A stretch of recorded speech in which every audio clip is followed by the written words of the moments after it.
బుల్బుల్ కథలకు స్వాగతం. కథ పేరు కుక్క కాటుకు చెప్పు దెబ్బ. పూర్వకాలంలో ఒక ధనవంతుడు ఉండేవాడు. అతడు చాలా గర్వం కలిగి ఉండేవాడు. ఎప్పుడూ అందరిని చులకన భావంతో చూసేవాడు, హేళన చేసేవాడు. చిన్న పెద్ద తారతమ్యం లేకుండా అందరినీ చిన్నబుచ్చేవాడు. తనకు తనే సాటి అని గర్వంగా భావించేవాడు.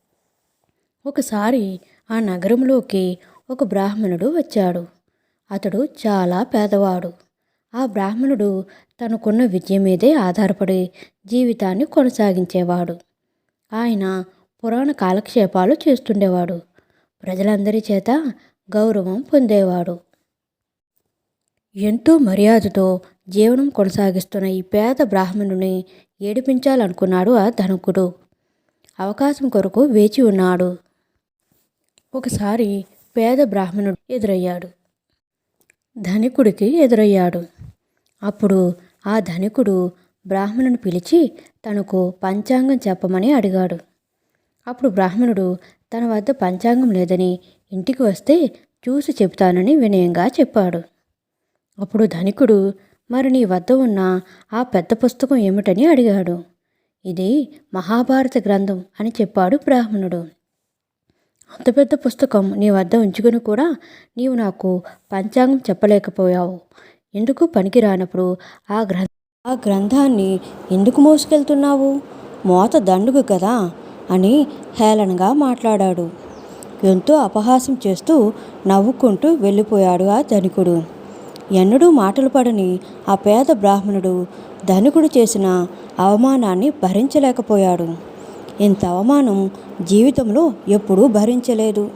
అందువల్ల అంతులేని వ్యధతో అదే విషయం పలుమార్లు ఆలోచిస్తూ నిద్రాహారాలు మరచి కాలం గడపసాగాడు. వారం రోజులు పైగా గడిచింది. గడ్డం పెరిగింది. మరోసారి ధనికుడు బ్రాహ్మణుడికి ఎదురుపడ్డాడు. అప్పుడు ఆ ధనికుడు, ఓ బ్రాహ్మణుడా, నీకు క్షురకర్మ చేయించుకునే తీరిక కూడా లేదా? మంగలి దొరకలేదా అని అన్నాడు. అప్పుడు అదే మంచి అదను అని ధనికుడిని గర్వభంగం చేయాలని అనుకున్నాడు.